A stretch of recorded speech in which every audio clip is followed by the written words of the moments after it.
Salut à tous, prenez un petit appareil comme ça, fabriqué en Chine, prenez un système qui s'appelle Android et mixez les deux, ça nous donne l'un des smartphones les moins chers du marché dans sa catégorie. Et oui, c'est le Wiko ThinkPix, un téléphone qui est très attendu, vous nous avez demandé son test, et bien c'est parti.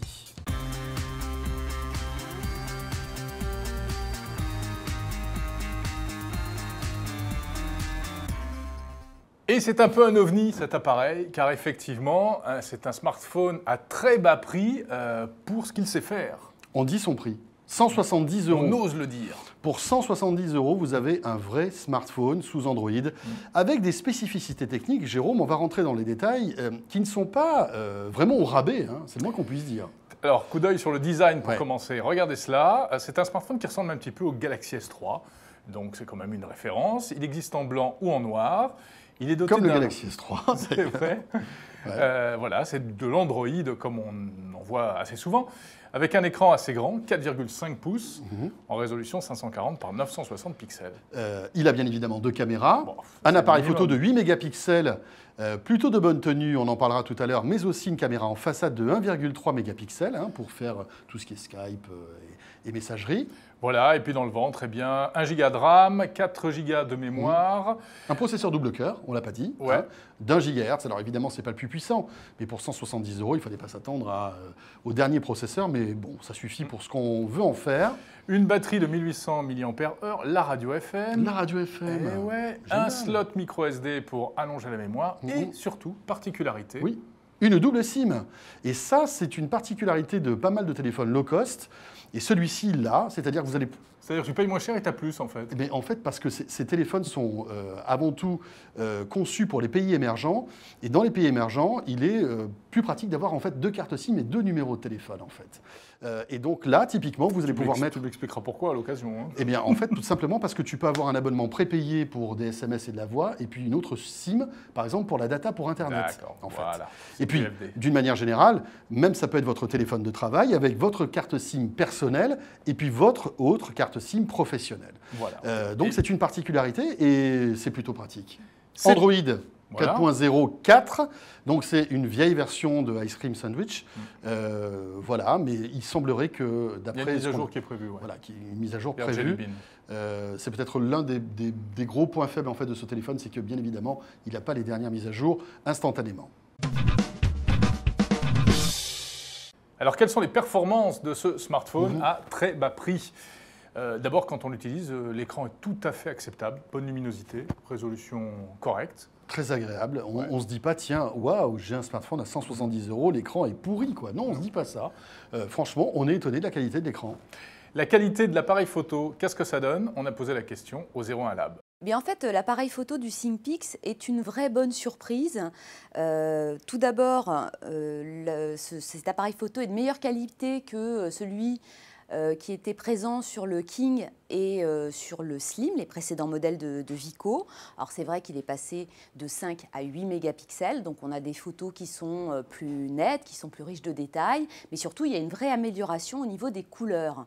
Mais le mieux encore, c'est de regarder le résultat directement à l'écran et de prendre pour référence l'iPhone 5, qui reste quand même un appareil, qui reste un smartphone équipé d'un appareil photo vraiment de qualité. Et donc, en fait, quand on regarde les deux clichés, bon, c'est vrai que sur la partie droite, l'iPhone 5, les couleurs sont un peu plus flatteuses. On a l'impression qu'il y a plus de profondeur dans la photo. Mais si on regarde à gauche la photo du ThinkPix, voilà, le détail qui ne trompe pas, c'est les cheveux de la Barbie, qui sont parfaitement nets, alors que sur un capteur bas de gamme, on a souvent une espèce de fouillis et on est absolument incapable de discerner une mèche d'une autre mèche. Alors voilà pour la partie photo. Autre composante essentielle d'un smartphone, c'est la batterie et c'est l'autonomie. Voici justement le verdict de 01. Alors l'autonomie du ThinkPix n'est pas exceptionnelle, mais elle reste très satisfaisante. Elle cache néanmoins quelques disparités, c'est-à-dire qu'en appel, l'appareil ne tient que 8 heures, ce qui est un petit peu juste puisque c'est un appareil qui est équipé d'un lecteur double SIM, c'est-à-dire qu'on peut gérer deux abonnements, un pro, un perso, et si on passe beaucoup d'appels, on risque de ne pas tenir jusqu'à la fin de la journée. En revanche, en autonomie, en surf 3G, l'appareil tient 1h30 de plus que le Nexus 4, à taille d'écran à peu près équivalente et à batterie à peu près équivalente. Donc, pour un appareil à 170 €, c'est quand même assez exceptionnel.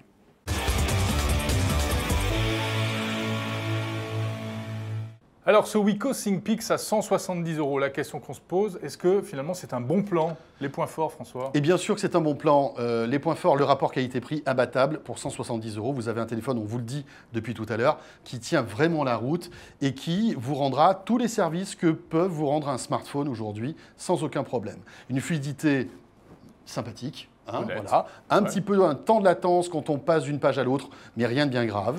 Et puis les autres points forts, on les a évoqués, l'autonomie qui n'est pas mauvaise, l'extension micro SD, et puis cette double carte SIM, ça c'est vraiment pratique.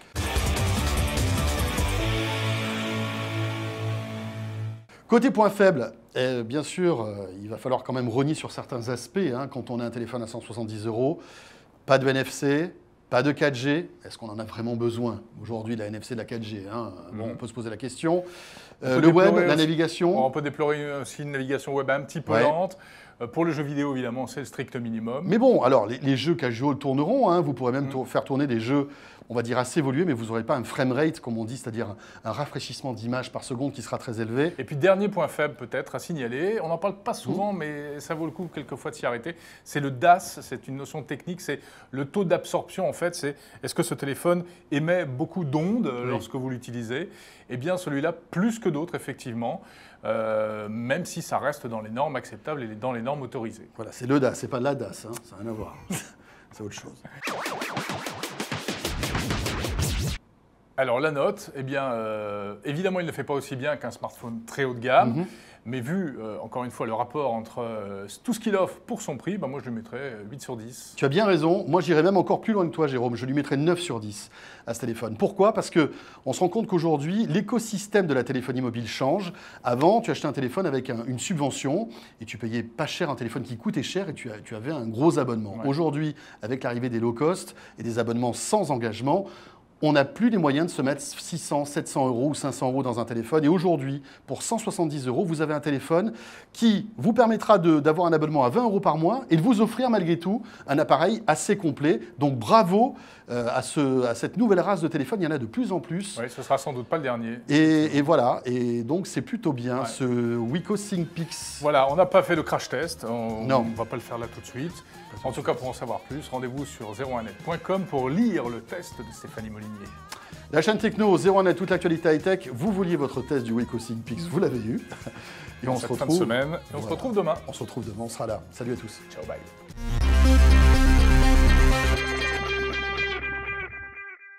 Oh, j'étais retourne dans tous les sens. Mais je suis Raymond Barre.